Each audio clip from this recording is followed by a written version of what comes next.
attended any of my online sessions before, you will know that I kindly ask if you could please pop your video cameras on, because I would love to see your lovely faces, even if you're in your pajamas. It would be great to see you and be able to liaise with you, because it is going to be an interactive 90 minutes together. And thank you, Claire, for your lovely comment there, that you saw me on Saturday and said it was fab. Thank you. I had a great time too. And so you said that you couldn't because you were celebrating your wedding anniversary. Maybe you should have brought your partner along. But have a great time. Great celebrations there for your wedding anniversary. We did do lots of dancing actually, and we made costumes as well. So it could be next time. So for those of you that don't know me, my name is Helen Battelley. I'm an early childhood physical development and movement play lecturer, consultant, trainer, and I'm also chair of the National Early Years Active Start Partnership. So today we're talking about all things early years physical well-being. So let's get the slide up. And if you haven't attended any of my sessions before, I will pre-warn you that we're going to be doing a little bit of movement today. Not too much, just a little bit. So I'm going to start off with asking you a question. I would like you all to tell me, what does physical well-being mean? What does it mean? Tell me. Pop it in the chat or come off mute. Tell me what it means. What does physical well-being mean to you? It might mean something different to all of us. Okay? Tell us, what does it mean to you, physical well-being? Have a think about it. Who's going to be brave? What does it mean to you? What does physical well-being mean to you? I know it's a Monday. Come on. Mental health, healthy body, healthy mind, keeping healthy, feeling energy and contentment, health, happiness and movement. Anything else? Walking in the outside, environment, woods, countryside, keeping healthy. Taking care and listening to your body. Lovely. Well-being, grounding and regulating. Healthy body, movements that affect to have a healthy body, being healthy and physically fit, fresh air, being able to move around freely, keeping healthy, being able to access your interests and thrive, movement, strength, calm, your body being as healthy as it can be, giving you a happy life. Lots of lovely ideas, some wonderful things, all of you encompassing the term of what physical well-being means. So what I've done is I've got a selection of what it encompasses. So I just thought it'd be nice to have a look at all the different things that actually physical well-being means. So physical well-being, it's your physical development. So it's all about your growth and development of gross and fine motor skills, such as crawling, walking, jumping, and hand and eye coordination. It's also about health and nutrition, access to nutritious foods, sufficient sleep, and regular health checkups to support healthy growth. And we'll be coming back to that one later. Physical activity, regular opportunities for active play, movement and exercise to build strength, coordination and stamina. Oh, my clicker's not working, there we go. And self-care and independence. So learning about basic hygiene routines, dressing and feeding themselves, which also support both physical and emotional well-being. Safety and environment, a safe, supportive and stimulating physical environment that encourages active exploration and movement. And all of these aspects work together to support a child's ability to grow, learn and engage confidently with the world around them. So any reflections on all of those? Anything that anybody has picked up on? Anything that you think, okay, yeah, let's talk about that a bit more? Or are you all good to go? Good to go. Okay. Right. Let's continue. So, and if you have attended any of my webinars before, there will be a couple of duplicated slides. I did explain this to Damon because the content that I'm sharing is really vital. So if people haven't attended before, there are some slides that you may have seen before. Most of us can recall rich and vibrant play experiences from our childhood, memories of climbing trees, chasing our dreams with our friends, endless days of freedom and exploring secret places and the unfolding of time. Physical play broadens our capacity to grow, and it's essential to a child's optimal development. Young children need time and space to thrive and flourish and to move with pleasure. The more a child moves, the more they are stimulated, and the brain is constantly hungry for more and more and more stimulation. Oh, someone's just popped something in the chat. Let me have a look. Is that lovely? Daily activities used every day in our setting. Thank you. So I want to share with you, because we're talking about physical well-being, it's good to get some context in terms of what the latest data says. So the Physical Activity and Health report came out at the end of 2022 and said that without effective coordinated measures led by government, we run the risk that the next generation of adults will be the least healthy in living memory, which is pretty tragic. And the data from the Play England report, excuse me, said that children aged 3 to 5 years, their average daily screen time is 3 hours. And by the time a child is 8, they have spent 1 year of their life on screens. I'm going to stop the share. Anybody like to talk to me about any of those quotes? Anybody like to share anything, any reflections on those quotes that we've just seen? Yeah. Go, Tina. How is that going to impact them going forwards in every single area of their development? I dread to think. Fair comment, absolutely. How is it going to impact them? If you haven't read the book The Anxious Generation, it's a very good book, actually. I can't remember the author, Tony Hayden, but The Anxious Generation, very good book. Any other comments? So scary statistics, shocking. Any other comments? So Tina hit the nail on the head. We don't really know what this impact is going to have, actually. What is the world going to be like? What is the world going to be like? Absolutely. And iPhone 5, sorry, there's no name, so I'm going to call you iPhone 5, said so many children were talking with American accents. How many of us see that? I see that all the time. Yeah, lots of YouTube thing talking. And they say garbage instead of rubbish. I'm like, no, it's rubbish. We're English. It says rubbish. Let's change that. So yeah, absolutely. We need to think about how we can maybe turn the clock on that. How can we change things? But you can see in the early years, as lots of the children we see do not have vocabulary or hardly speak. Okay, yeah. Make parents aware of this tragic situation that is going to approach us. Absolutely. Educate parents and carers. Anything else that we can do?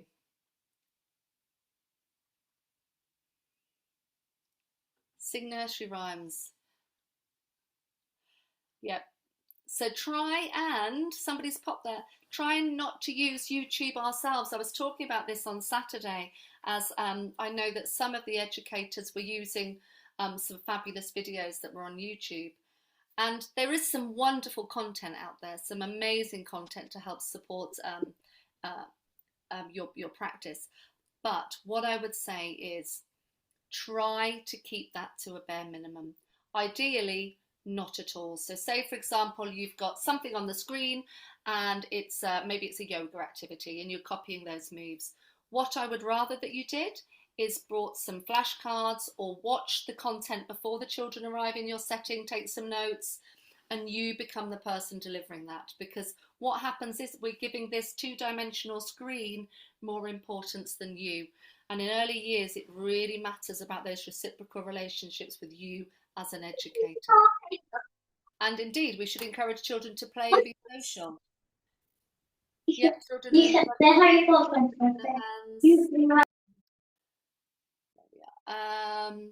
zero opportunity to see the nature because they're too busy. Yeah, too busy looking. So the only way that we're going to do that is to support educators and parents and really reflect on our current provision as well. So we want to just really reduce the screen usage for these children. Language-rich environments and long periods of uninterrupted play. Perfect. Sounds wonderful. Just what we need.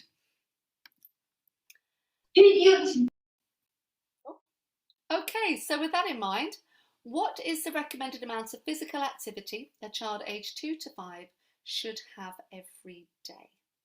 What is the answer to that question? Can you pop the answer in the chat room, please?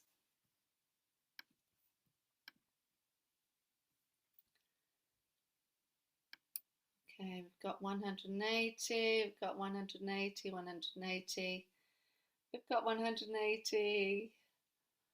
Fabulous. It seems like everybody knows the answer, which is wonderful. Somebody put 4 hours there. Great.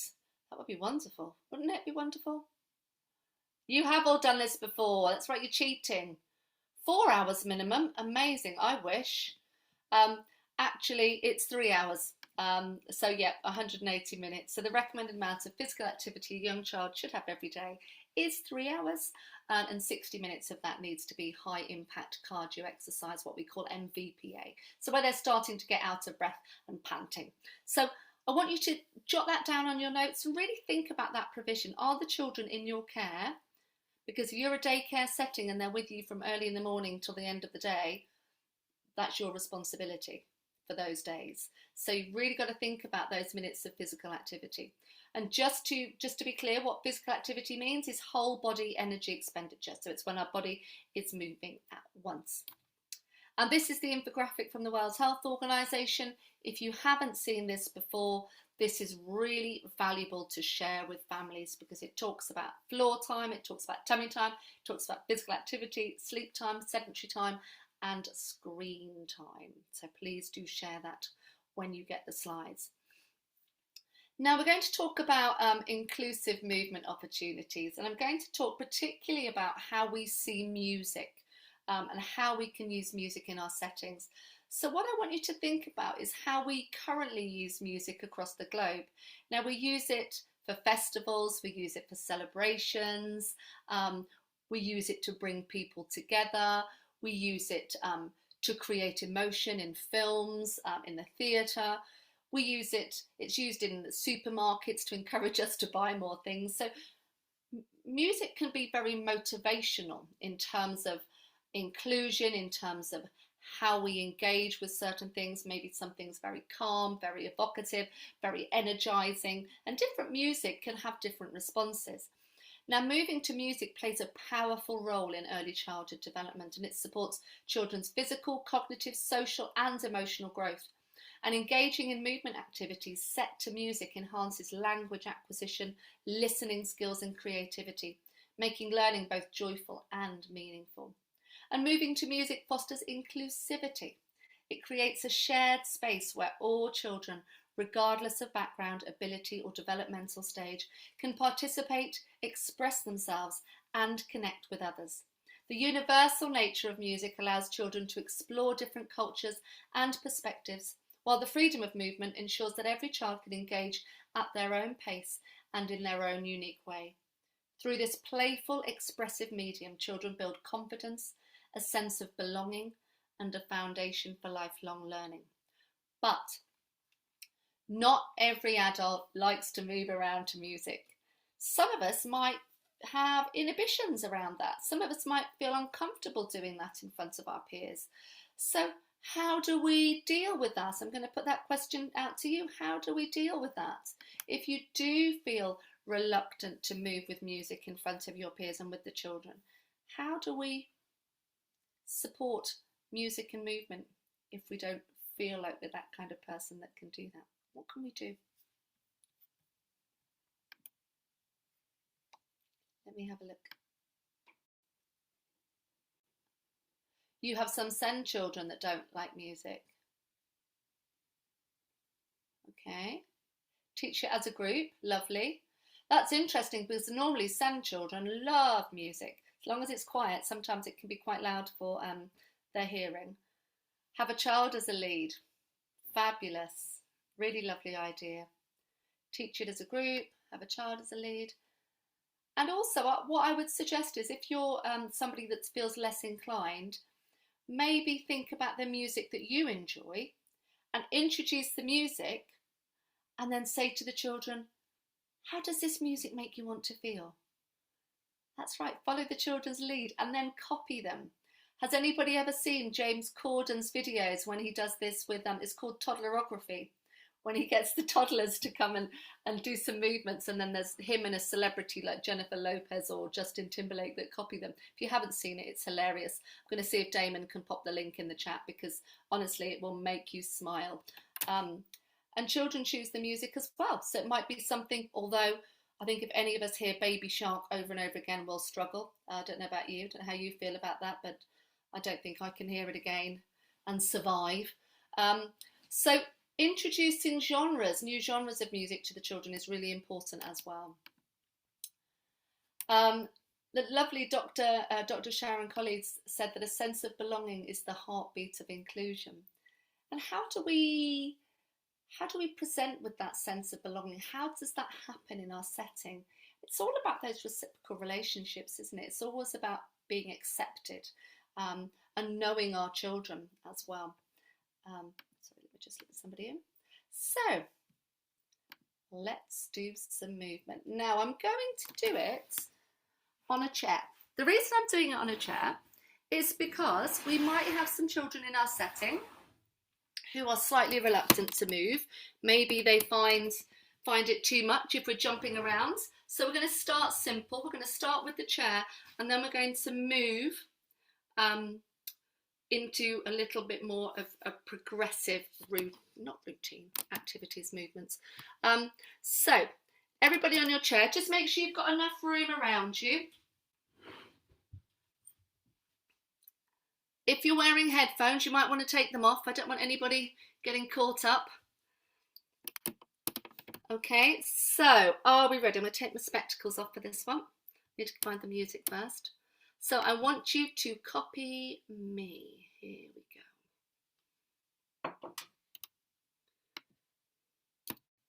go. Amazing. Let me pop my spectacles back on again. Lovely. Let me have a look. Tell me what you thought of that. That one's not for early years children. That is for you. It's a bit quick for early years children. You think your family's going to struggle with this? Your husband thinks you're mad. Fine. Your little girl was doing it. Great fun. Lovely. Yes, musical tracing map. That's from the Right Dance model. Happy Diwali. Thank you. Fun, fun, fun. Enjoyed that before bed. That might not have been as calming as we could have done. We should have done the superscribers one with our hands. Oh, your grandchildren will love this. Fabulous. Some lovely movements. So what you might or might not have noticed is that we did lots of midline work. We did lots of opposite work. We did lots of crossing over the midline and the vertical line. We did lots of homolaterality. We did lots of laterality as well, where both sides of the body do the same thing. We did lots of bilaterality. We did a real mix of different levels of movement. And the reason we did that is because we're connecting both hemispheres of the brain together. So the left side controls the right side of the body, right side controls the left side of the body, and anything that crosses over this mid and vertical line, we're going to cross over that corpus callosum. That's the big bridge that separates the two hemispheres. So we're firing all those neurons and synapses and axons together and cementing that and really increasing the myelination on all of those connections. So a lot was happening there. We should all feel a little bit more alert after that. Now, time spent in the first 5 years of life matters in terms of brain development and other developmental milestones. Early experiences in children's lives are associated with important later in life outcomes like physical and mental well-being and education and attainment. And we know that. We know that when those children finish their GCSEs, they need to be coming back to thank us because we put those foundations in. We are the ones that started them on that fabulous path to the rest of their childhood and adulthood. And interestingly, there's a correlation between sufficiently rich physical play experiences in early childhood and the adult personality trait of attachment. Now, play, play, play, and more play. Children need lots of opportunity to play and explore themselves. But we know from the Education Endowment Foundation that we need to have that pedagogical continuum. So we have child-led over here, we have adult-led over here, and that pendulum swings. Now, in the middle, there's different things. There's adult facilitated, child facilitated, adult initiated, child initiated. So there's all those different ones in between. But we want that pendulum to swing across. We want the children to have lots of free opportunities, but we know in order to support their movement opportunities, we need to offer some adult directed as well. Okay, let's move on. If you were there on Saturday, you would have seen this data from the Institute for Health Visiting survey that came out at the end of 2024. More than 1.96 million children received mandated universal health visiting reviews in England in the last year, yet many missed out. There was nearly 500,000 eligible children who missed out on these vital reviews. The 2 to 2.5 year review had the lowest uptake, with more than 1 in 4 children missing this review. So what's happened? Why are children missing the reviews? We had those questions being asked on Saturday. Does anybody know what the answers might be? Why are children missing those reviews?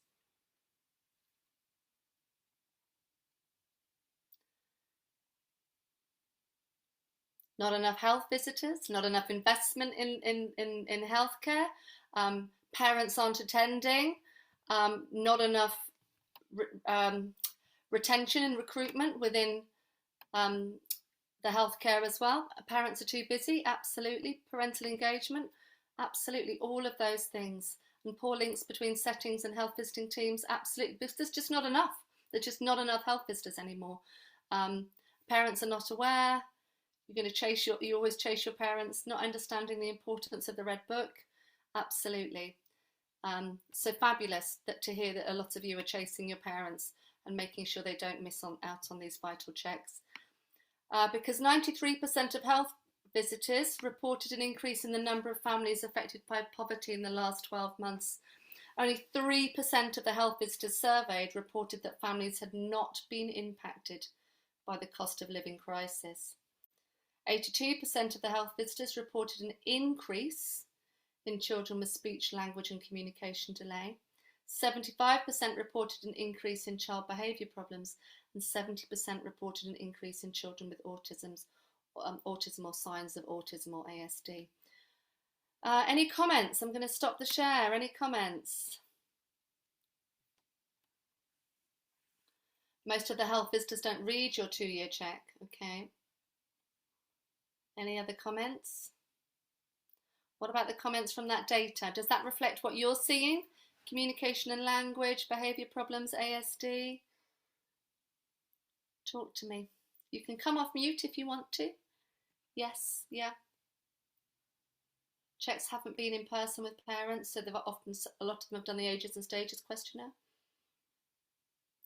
Anything else?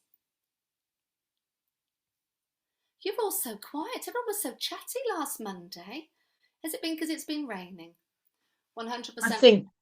Sorry, Tina. Yeah, it's very difficult because I think that the good old-fashioned parenting skills have gone, and I think parents find it very difficult to set them barriers and them rules and how they cope with them.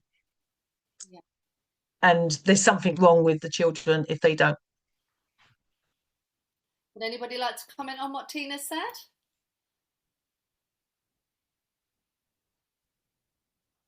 Any other comments? Nope. Food is the food that we're giving the children nowadays doesn't have the nutrients or the goodness in it that it should do. Screen time doesn't help. Where is all the connections going? Because they're watching a screen. Sorry, that's it. I'm done. We hear you, Tina. We're all agreeing. I'm looking at the chat. Parents don't seem to be able to set boundaries, and somebody said parents don't like saying no to their children. It's multifaceted, isn't it? It's multifaceted. All these issues, as Tina has mentioned, and all of you in the chat, all of those things are contributing to what we're seeing in that health visitor report. And what can we do about it? Well, we need to be sharing this information with families. And I said this on Saturday, and I've said it on every webinar. Please, when you get my slides, please share the content with families. It's really important. You're the professionals, you're the educators, you know what you're doing. You specialise in early years.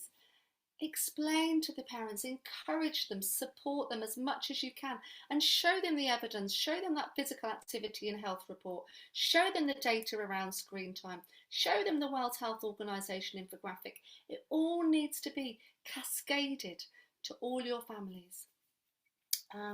We do live in a quick fix society. To be honest, Helen, I totally agree with you, but trying to get that support to support our families, yeah, is very difficult for the local authority, especially if you've got no portage, no parent carer support, nothing for the parents at all, no funding for us to actually give that to the parents. The parents actually, they see us day in, day out. They don't want us to keep on going on at them, but we will share it. We will keep on going. Yeah, please do, Tina. And I understand how frustrating that must be. I really do. You offered stay and play with parents. They think it's our job. Okay, this way we can show parents how children learn by play. Okay, great. Absolutely. That's great. The drop-in centre. And I understand that the sector is on its knees. I really do. And I understand that there's just not enough support there when it comes to the Department for Health and Social Care. So I get it. But the more education, the more information we have to share with families, to share with colleagues, to share with the community, the better. Because that's the only way we're going to change things, is through education and through policy. If you're listening, Mr. Starmer. So just giving him a shout. If anybody's got him on speed dial, we'll give him a quick call. Sometimes I think we're not taken as seriously as health visitors and not treated on the same level as professionalism. I agree, absolutely. I see the early years sector completely undervalued. I don't undervalue you. I think you're amazing at what you do. And I'm sure there are plenty of people out there that do. But certainly, I'm not surprised that you feel like that. You keep sharing and trying. It's all we can do, isn't it? It's all we can do. But thank you. There's some really lovely dialogue coming here. And thank you, Tina, for being brave enough to speak out. Exactly. The pressure from higher up in early years is undervalued. Yeah, absolutely. The push is get parents working, not playing. 100%, 100%. And if you haven't read the Play England report, the state of play, I would highly recommend reading that. Maybe Damon can pop that in the chat as well, because that's another great one to share with families. They'll have so much reading to do, they won't have time to look on their phones. Okay, let's continue. So we've got all the sadness out of the way in terms of the health visiting report and all that data. Let's talk about physical well-being and what it means in terms of you as an educator and your practice and your provision. So what I want you all to do is to read the checklist and tick off the ones that are applicable to you. So which ones apply to you? Here we go. First one, are you knowledgeable about the physical development of young children, including the role played by early reflexes? If you attended my sensory systems one, then your answer is going to be yes. Are you encouraged to draw on and develop your own physicality, to engage and play with children in a range of physical activities, including dance and sport, with enthusiasm and enjoyment, not grunting? Do you support children's sensory development through careful choice of materials, resources and experiences, taking care to gauge stimulation levels appropriate for individual children? Do you monitor children who may have difficulties with sensory integration and other aspects of physical development, seeking advice and guidance as appropriate? So out of those 4, just have a little count. How many have you got? Next 3.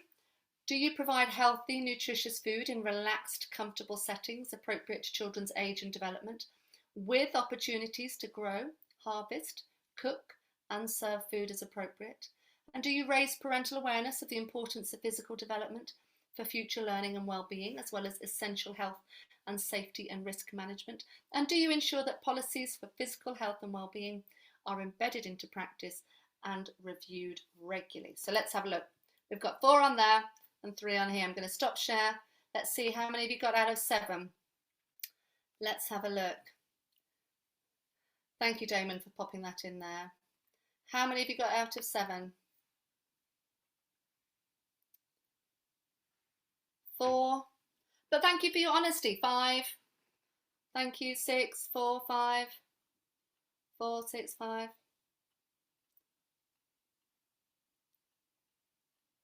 Okay, so let's get them up again, because if we've got any missing, we do need to have a think about those, don't we? We need to realise where our deficits are when it comes to educator physical well-being.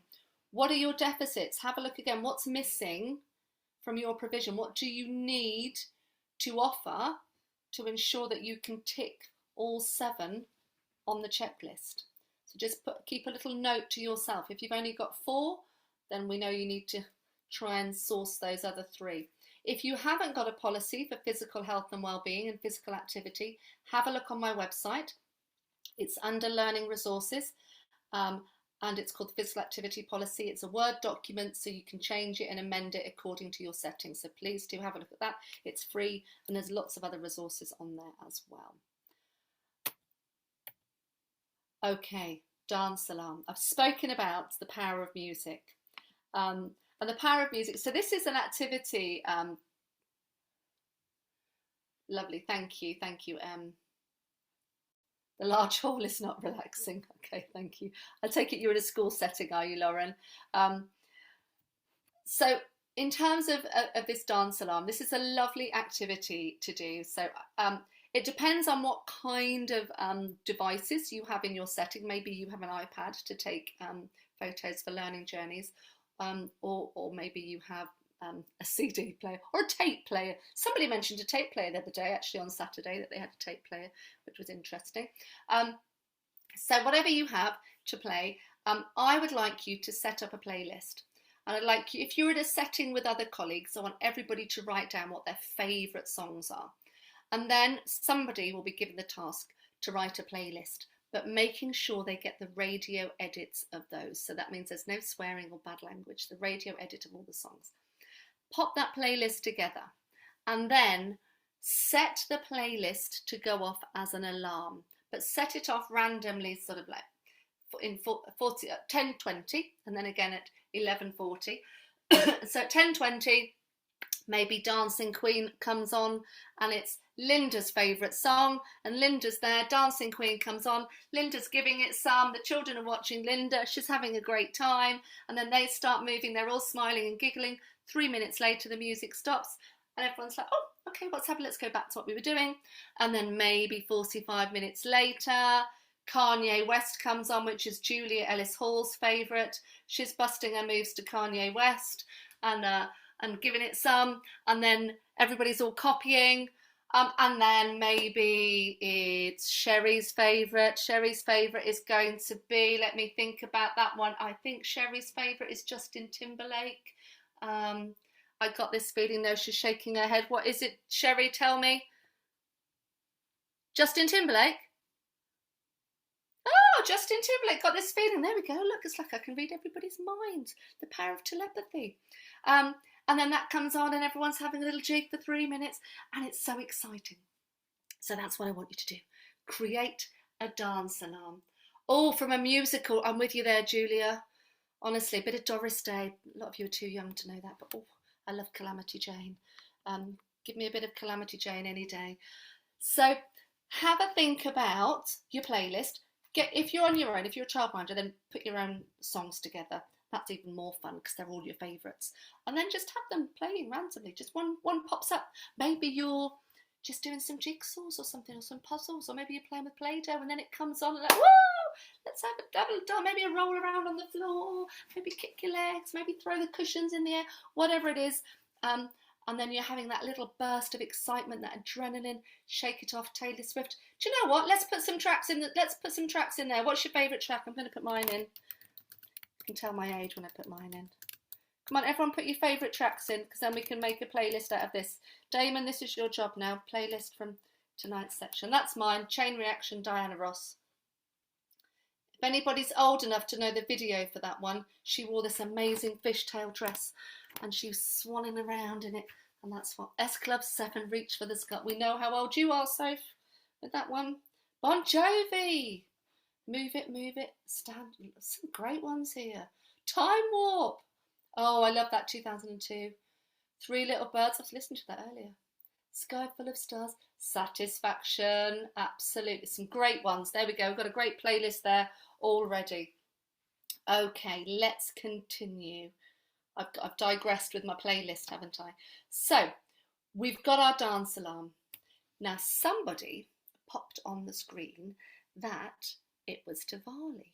And I've actually been dressing up in my sari today, delivering some, Eternal Flame, somebody's put that one on, doing Diwali workshops. So I thought, as a special treat, it's not normally what happens on this wellbeing workshop, but I thought, why don't we do a little dance alarm to some Diwali style music and learn some moves that we can take back to our setting tomorrow. How do you feel about that? Feel good? Okay, right, everybody, screens on. Damon's up for it as well. Let's have your screens on if you can. I'm going to find the music and I'm going to teach you the moves. Here we go. Let's find the music. Okay, right, I've got it. So, first of all, I'm just going to make sure you can see me because I cut off my head last time. There we go. First thing we're going to do is clap. Clap your hands. If you've got your cameras on, that's great. If you haven't, boo. Come on, put your cameras on. We want to see you. And then bring your arms all the way up. Shrug your shoulders. Bring them down. Then we're going to make snakes. Snakes. We're in a deep water. I think it's meant to be a bit wet and grim away. Sorry, Emma. Hey? You just put Emma on mute. Don't know if she's talking to me. There we go. Snakes. Lovely. Now we're going to pick the apples from the apple tree. So we're going to twist and pull, twist and pull, twist and pull, twist and pull. And we're going to go round. Round we go, round we go, round we go. Lovely. Then we're going to weigh the apples. Weigh the apples, weigh the apples. Wiggle your bottom at the same time. Side to side, side to side. We're still hungry. So we're going to have some sausage rolls. Ready? Sausage rolls, sausage rolls, sausage rolls, sausage rolls, sausage rolls, sausage rolls, sausage rolls, sausage rolls. What's that noise? It's the birds in the garden. Let's call them. Come here, little birds. Come here, little birds. Come here, little birds. Come here, little birds. Come here, little birds. Come here, little birds. Come here. They're gone. We need to go and find them. Let's go in an aeroplane. Meow. Meow. Meow. Okay, we're in our aeroplane, in the tree. But I've forgotten the key. We'll have to push the door. Push the door. Push the door. Push the door. Push the door. Push the door. Push the door. Oh no, it's not working. We're going to have to call for help. Put your headphones on. Is anybody there? Is anybody there? Is anybody there? There's somebody there. They've thrown us a rope. Hold on to the rope. We're going to go backwards. Ready? Backwards, backwards, backwards, backwards. And then look through the window. And open the curtains. I think we're ready to do it to the music. Here we go. Oh, amazing.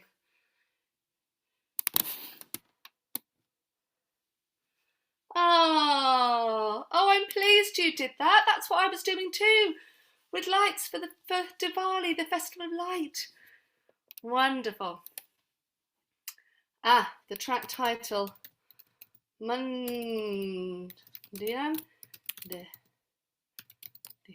we go. There. Have I got a list of the moves? No, you should have been paying attention. Because I was telling a story. Can do the birds, aeroplane, looking through the window. No, I haven't, but we could write them in there now. Let's start off. Who can remember what we did first?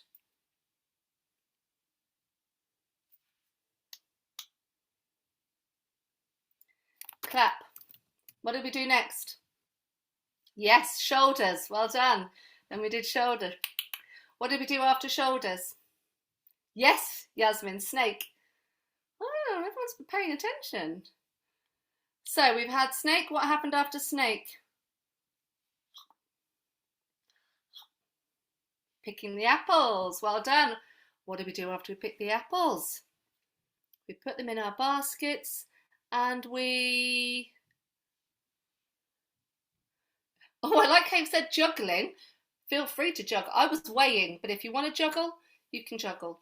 Weighing the apples or juggling the apples. And then we had sausage rolls. See, you always remember sausage rolls. You're all partial to a sausage roll. Sausage roll. What happened after sausage roll? We heard something in the garden. Do you remember? What was it? It was the birds. We were calling the birds. But then they weren't coming. So what did we do? What did we do then? We went... Did you feed them, Emily? Wow.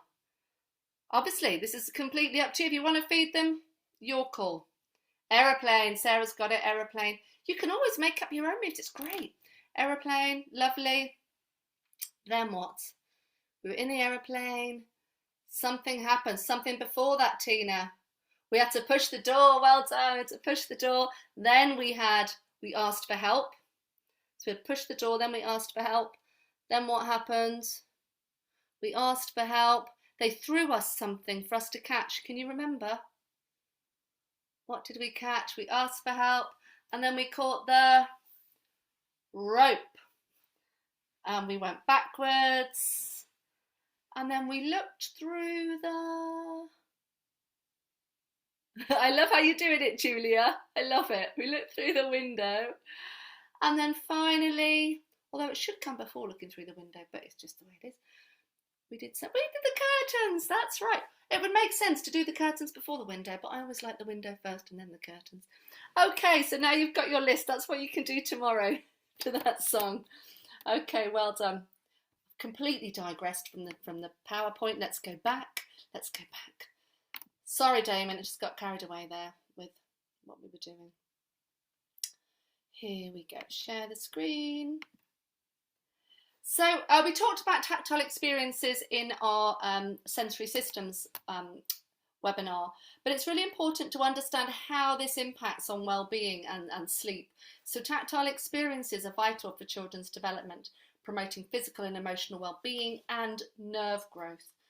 But also being touched increases our serotonin levels and it reduces levels of cortisol, slows down our heart rate and enables deep sleep. And early childhood touch releases oxytocin, which is responsible for bonding and attachment. So you might have done this with our other session as well. We did this one, but it's just such a lovely one to do for stimulating our senses and for regulation that I just thought it's lovely to do it. So we're going to start off by getting ready to go outside. Have you got your coats on? Pop your coats on, everybody. Zip up, welly boots on, and your trousers, waterproof trousers, and your hat. Make sure everything's all covered because it is raining out there. Make sure everything's on. Lovely. Well done. Let's step outside. Oh, I can feel the rain. Pitter patter all over my body. Can you feel it? Pitter patter, pitter patter, pitter patter, pitter patter, all down your legs, all to your toes. Pitter patter. Oh, the rain's getting heavier. It's patting. Pat, pat, pat, pat, pat. Patting all over your body. You doing it too? Pat, pat, pat. This will help to make you feel regulated. Pat, pat, pat. All over your body. Pat, pat, pat, pat, pat. Pat, pat, pat, pat, pat. Oh, lovely. Well done. Oh dear, it's raining really hard. We'd better go inside. Come on, let's go inside. Give everything a shake. Oh, let's squeeze the water out of your hat. Squeeze it out. Squeeze it out of your clothes so that it dries. Squeeze, squeeze, squeeze, squeeze, squeeze. Look at it all dripping. Squeeze every part of you. Squeeze it. Squeeze your legs. Squeeze out that water. Oh, lovely. Let's take everything off. Have you got a towel? Let's pat ourselves dry with the towel. Give ourselves a pat. Lovely. All the way around. Pat, pat, pat, pat, pat. Pat, pat, pat, pat, pat.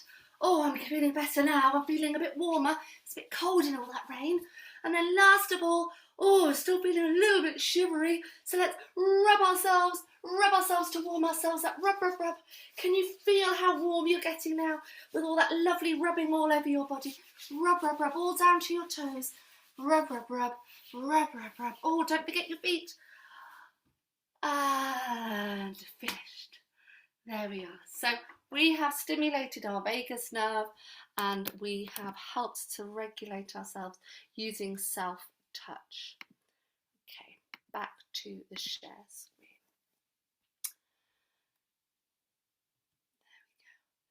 So positive contingent touch from educators has been demonstrated to increase on-task behaviour and reduce disruptive behaviour in young children. Given the importance of effective social touch for an infant's formation of secure attachment and children's subsequent cognitive and linguistic development and emotional regulation, which optimises their touch environment, is a fundamental right that will have far-reaching effects if denied to them. Touch enhances the ability to adjust and become engaged in independent and creative social connecting. And Professor Frances McGlone says that we are programmed for touch, whether we like it or not. And I want you to think of ways that you can sensibly introduce... Oh, what have you got on for today? My brother was a cheeky little chops when he was at school. into your provision. How can you sensitively introduce touch into your provision? Or how do you already do this? You were trying to remember. Okay, you should have the slides, Julia. They should be coming to you if with the list on. High fives, lovely. What else? Sensitive touch. Hand games, yeah, holding hands. Writing on back, lovely, Michelle, that's a really lovely one. Drawing on their backs, obviously asking consent first. Shaking hands, cuddles, yeah, hugs. Absolutely, absolutely, all of these. Now we know that lots of children, lots of yoga movements to support that push-back regulation, lovely, absolutely. And with others as well, so things like where they hold hands with another one and they push hands together, or row, row, row your boat when they're holding hands with each other. So we've got peer-to-peer touch, really lovely. Making a train, hands on shoulders, lovely, Sherry. But just quickly, when we are making those connections, please don't get children to hold on shoulders, get them to hold around the waist, because otherwise they can yank each other back. So yeah, holding around waist when we make trains. Ring of roses, absolutely. One of my favourites, In and Out the Dusty Bluebells. Anybody remember that one? I love In and Out the Dusty Bluebells. If you don't know it, give it a Google. In and Out the Dusty Bluebells is lovely. A lovely one for hand holding. So we've started to think of lots of ways that we can introduce sensitive touch. Hairdressers. Oh, I love it when I'm having my hair done in the home corner. I love that, absolutely. Oh, blast from the past, Dusty Bluebells. Excuse me, Nicola. Thank you. I'll have you know that I'm not that old. Okay, let's move on. Some lovely ideas there for sensitive touch. And it's really important to think about how this appears in our settings. So please do think about sensitively introducing touch. Obviously, we need to be conscious of safeguarding, but please do remember that we're programmed for touch. So what else do we need to consider in our settings? Well, we need to think about autonomy and warmth in the interaction when considering the children's values and interests, and when providing purposeful guidance and instruction, especially when we're giving some adult directed or adult initiated provision. Definitely no coercive control, please. It should be avoided as it's consistently associated with unfavourable motivational physical activity outcomes in children. So if you're doing something like the Daily Mile with young children, then please don't let them know that they're doing the Daily Mile. Just as I was saying on Saturday to the educators, I wear a lion's mask and I say, it's my reception class, I say, Mrs. Battelley is feeling very hungry this morning and I'm looking for my breakfast. Rah! And then I just start chasing them and they're all, Mrs. Battelley. And that's what we do. We just run around for a little bit chasing each other. What's the time, Mr. Wolf, is another good one for that. It's important to consider children's perceptions when promoting their physical activity. How do they feel about movement? Are they children who will avoid it as much as they can? Are there children who don't like having their shoes and socks off? Are there children who don't like holding hands? And what we need to think about is finding out what their perceptions are and incrementally introducing those levels of physical activity. So, for example, I was working with some health visitors in a local authority. We were working with 5 young children who were morbidly obese. And I was looking at developing some interventions around how we can help support them. So there was a nutritionist and I was there offering physical development supports. And 3 of them really loved small world play. They loved small world play. They loved playing, sitting on the floor or sitting at the chair at the table, straddling a stool or a chair and playing like that. So what I did is we removed the chairs. And for the one who liked sitting down on the floor, we just lifted up the dinosaur area. We popped it on a table. The table was like a horseshoe. So this child could get access from the front, from the back, from the sides, encouraging that child to walk around and play with that provision. So find out what their interests are and somehow adapt that environment to make opportunities for physical activity. We know that we need to meet the child where they are, think about developmentally appropriate provision, not age of development, but stage of development. We know that priming with an enabling environment will offer a variety of physical opportunities, but unless staff can scaffold or nudge children to participate, only those children who prefer physical activity will access it.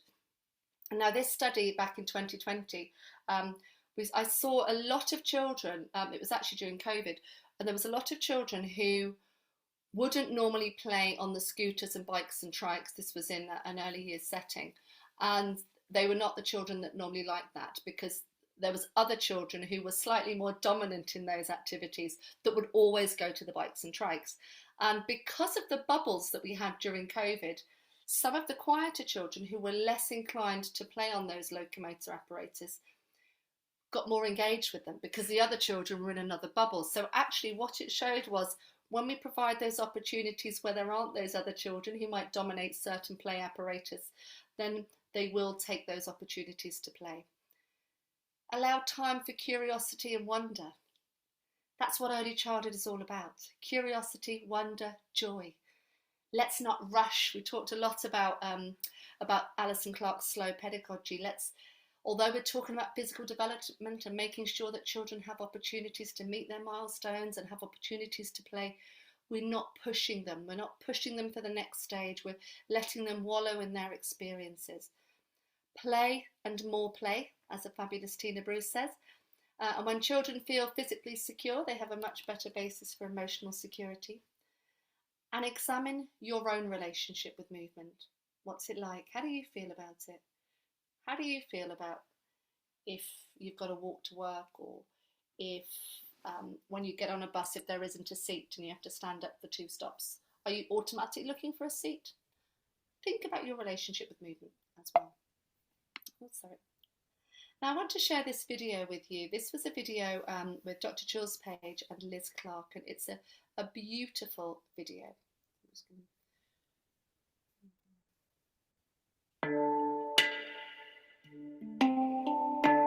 My name is Dr. Jules Page. I work at the University of Brighton and I'm a researcher, and I'm really interested in relationships between professional adults and children in daycare, and I'm particularly interested in those close interactions and the relationships they make over a period of time with the adults who are significant in their lives, which through my own research and working with others, I've coined the notion of professional love. My name is Liz Clark, and I am a dance artist and artistic director of Turned on Its Head, which is a dance company that makes projects and participatory performances for 0 to 4s. I'm really interested in the co-creative process between adults and children and how they share that power and a child's sense of agency. There was an opportunity to apply for a small pot of funding through the University of Brighton to carry out some pilot work where we could really find ways to bring our 2 worlds together. Because I already had an established relationship with London Early Years Foundation, I approached them to see whether or not they would be interested in taking part in a project of this nature, and they were really excited and delighted, and Soho Nursery in particular were the ones who were put forward to us because of the involvement they already have in the arts world. I started to work in earlier settings looking at how movement can be a tool for communication, expression, but also for connection, and really focusing on the body. So focusing on the nuances of expression, so gaze, eye contact, the dynamics of how children are moving. And so this project was really about opening up the dialogue about love, care and intimacy, and doing that through movement. Well, I feel like it's perfect. We've been looking at using improvisation tools and techniques to build that connection between the adults and the children.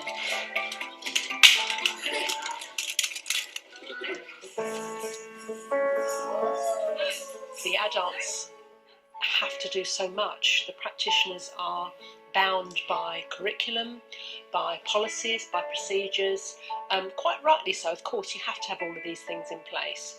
But actually, what I think that maybe gets lost sometimes is that opportunity to delight in young children and to be in the moment.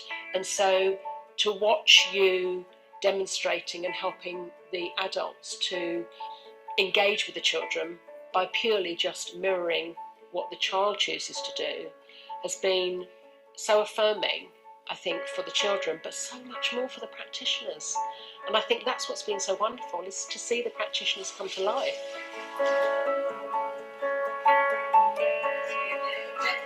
He's obviously a very active child, isn't he?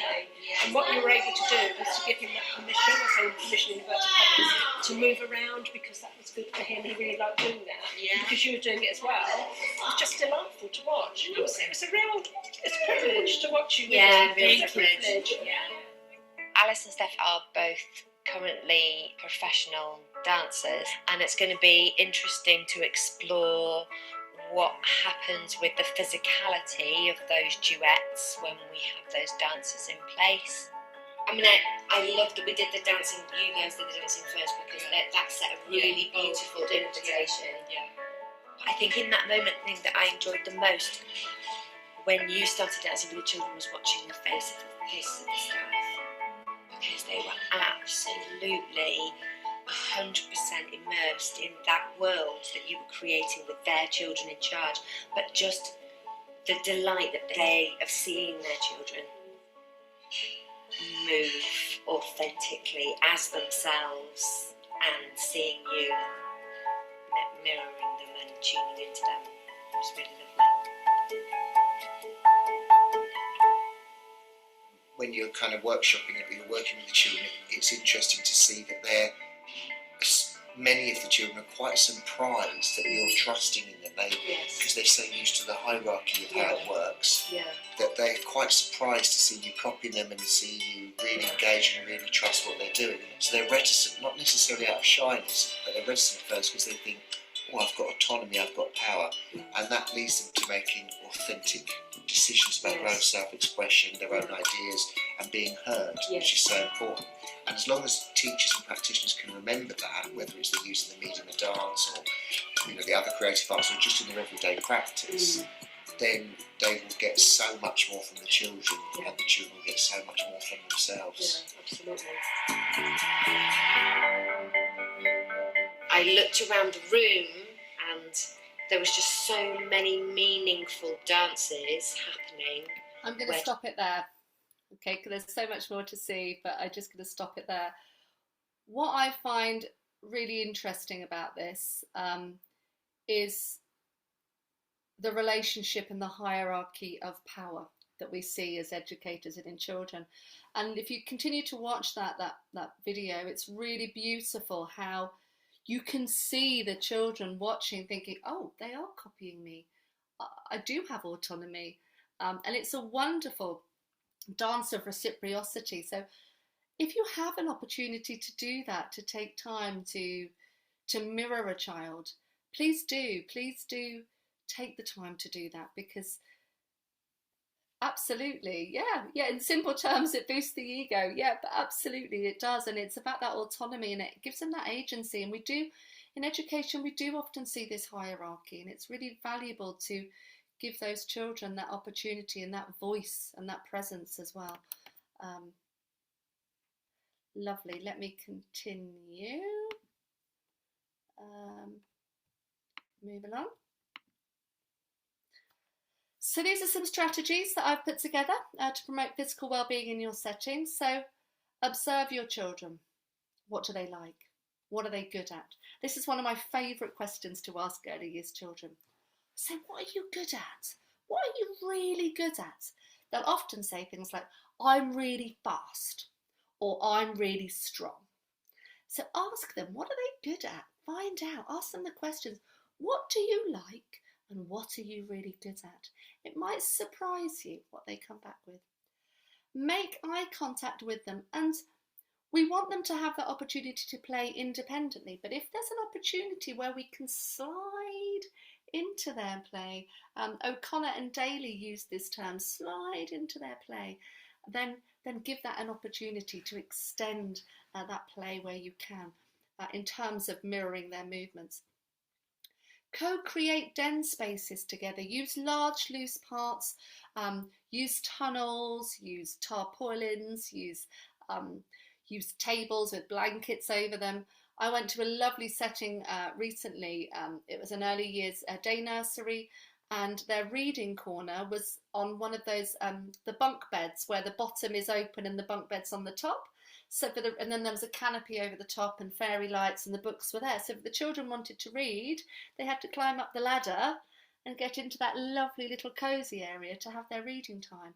And I thought that was a really lovely way of thinking about how movement can support that lovely den space and that coziness as well.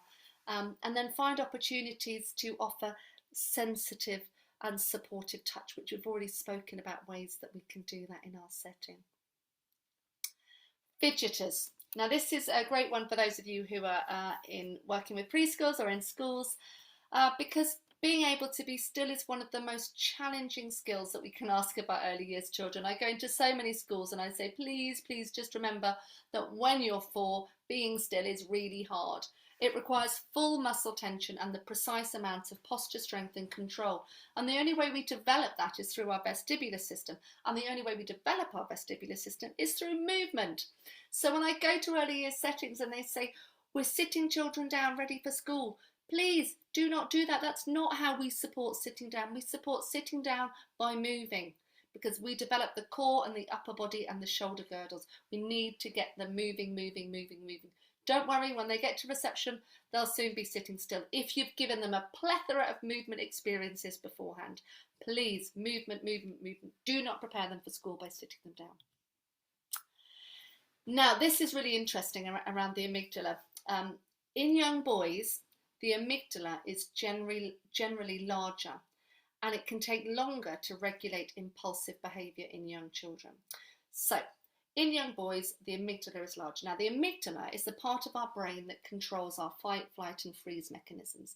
So these parts are, in turn, there to save our life. And they were there for hunter-gatherer times. And in terms of that impulsive behaviour, it could present as not listening, shouting out, running around, fidgeting around, not doing what they're told to do, because this impulsive behaviour is very hard to regulate the amygdala. And if it's larger, it's going to be extra hard to do that. Now, the way that we can regulate the amygdala is through developing a secure attachment, strong reciprocal relationships with our children, because this helps to support the development of the amygdala and activates the calm prefrontal cortex. But as well as that, high intensity activities also regulate the amygdala, but not when they come under the coercive control definition. So I'm not saying get your early years children to do the bleep test. That's exactly what I'm not saying. What I'm saying is that physical, strenuous play. And this is the work by Panksepp. Physical, strenuous play facilitates healthy cognitive development by stimulating frontal lobe maturation. And by doing so, that alleviates ADHD symptoms such as impulsiveness by promoting pro-social minds through the maturation of behavioural inhibition. So what this tells us is that when we provide those really MVPA times where children are getting out of breath in a play environment, it might be chasing, it might be running, it might be climbing, it might be digging, it might be jumping in puddles, that really helps to regulate the amygdala and activates the prefrontal cortex. So, good to know. Young children need time and space to explore. Rich environments produce rich minds. So let's get those children outside as often as possible, exploring the environment in all weathers, providing it's safe to do so. And finally, let's think about moving to music. Think about inclusivity, and let's think about how this supports children with SEND. So moving to music can give children with visual impairment the opportunity to have physical contact with instruments, sensory equipment, artifacts, spaces and movements. It can give children with hearing impairment the opportunity to experience sound through vibrations and rhythm, through movement and moving with others. It can give children who cannot communicate by voice the opportunity to respond to music in different ways, such as gestures and dance. It can give children with restricted movement the opportunity to move with others and be part of a collaborative process. It can give children with emotional difficulties the ability to respond to music and use movement as a means of therapeutic expression.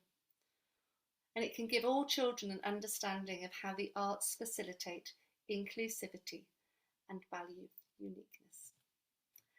And if you've attended my webinars, you will know this is the last slide, because this is how I end all of my sessions, because this is what really matters. These little people imitate us all the time. And are you worthy of their imitation? Are you worthy of being imitated?